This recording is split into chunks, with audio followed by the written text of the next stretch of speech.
Hi, my name is Ahmad Baker, and in this video, I'm going to talk about the importance of business in our world.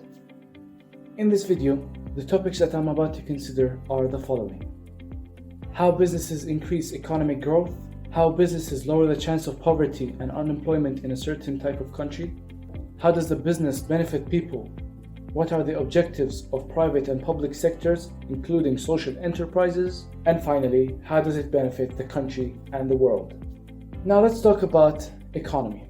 What does economy mean? Economy is the state of a country or region in terms of production, consumption of goods, services, and the supply of money. Now, things that can increase economic growth are large investments from businesses, transnational companies opening from other countries into your country, and motivating employees with good salaries, which will lead to increasing productivity. Now, having businesses who invest large amounts of money can mean that the economy grows. How? Having large investments in your country can lead to large imports and exports. Now, when you have large investments in your country, other countries are willing to make business with you. As you have large investments, that can also provide people with wide choices of products or services that they can choose from. Now, having wide choices for the customers or the citizens, this basically shows that how much the government or the country cares about their people, and the services that they provide them is very beneficial for them. So that makes the customers very happy and proud that they are in this country. Now, having good economy can mean that transnational companies would open in your country. When you have good economy, that means that you can attract transnational companies from every country in the world. When transnational companies open in your country, that shows that you have better economy than those other countries. When the transnational companies open in your country, they can provide the country with taxes and, as mentioned before, wide options for the customer. This would increase the economy. Now, one benefit of good economy is that it would provide people with good salaries. Now, when the businesses are able to give their employees good salaries, that is a type of motivation. Now, the hierarchy of Abraham Maslow is basically psychological needs, safety needs, belongings, self-esteem, and self-actualization. In this hierarchy, motivation is a key factor. Now, when you're able to motivate your employees, they're able to work harder. This means that your productivity increases, and that means that your production is faster and you can compete with other businesses, and that can increase the time of service being delivered to a customer, which would make it faster, leading for the customer to be happy, and spending patterns from the customers would increase, leading to a boost in the economy.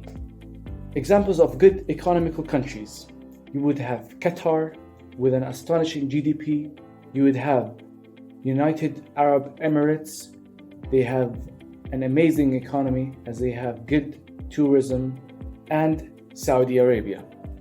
Let's talk about different types of businesses and their objectives. You would have private sectors, public sectors, and social enterprises. Now let's go further into private sectors. What does a private sector mean? A private sector means that it is a business that is run by an individual or different types of shareholders and funded by them. The benefits of running your business in a private sector is that you can make all of the decisions by yourself, and you can fund your own money, as well as choosing the appropriate shareholders that can fund your company with good capital. An example of an entrepreneur who runs his business in the private sector is Jeff Bezos. Jeff Bezos is the CEO and founder of Amazon. Now, his net worth is approximately 138 billion US dollars. When you see his net worth $138 billion, that means his company, Amazon, generates more than that. When you read that number, you're just mesmerized. Now, the objectives of private sectors are to gain all of the profit, gain all the market share, gain all the customer base, and conquer the market.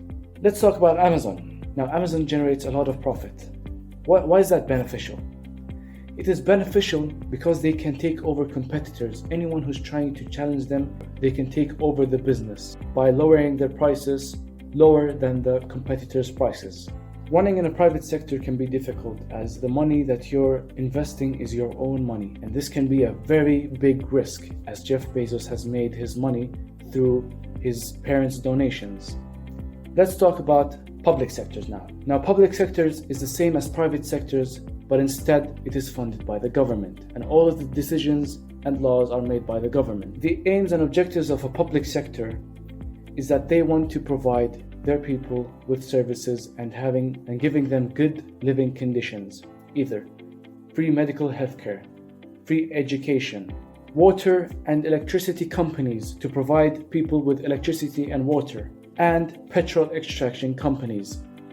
Now, examples of these private sectors would be Qatargas, which is the biggest gas extraction company almost in the world. Qatargas generates over trillions of dollars in Doha, Qatar. And finally, social enterprise. Social enterprises are businesses that are opened to provide the local community with services and fulfill their needs. Examples of social enterprises are that they can be non-profit organizations, which means that they are organizations that provide people with services without the need of gaining profit from people, and charities and social firms. Social firms are businesses that employ people who have disabilities. Now, how would businesses benefit the economy as well as the world? When businesses operate in different countries, they increase its gross domestic product, increase employment, creates goodwill with countries, increases the developments throughout the world, and would connect the world together, such as fighting pandemics like the coronavirus we have. Now, finally, business is a very important topic and no one should find it difficult, because businesses don't only generate incomes for people, they let people think outside of the box, such as creating different types of products or making decisions in their lives. When they make decisions for their business ideas, they can use this knowledge as well to create different types of decisions in their lives. Also, businesses help people to motivate themselves. Like when you work in a business in a certain country and you see how the business operates, that motivates the employee and makes him want to be a millionaire or a billionaire.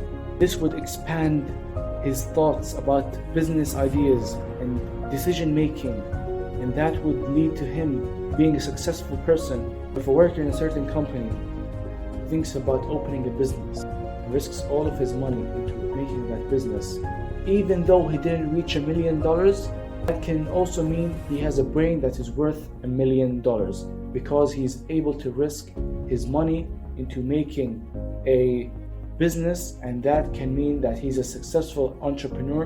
And risk taking is one of the features of a successful entrepreneur. And as I say to people, always be thankful for every cent that you earn, and show people how you earned that cent or that money. Don't show them how you spend it, because you know that you can inspire people for greatness, and this would mean that they are destined for greatness.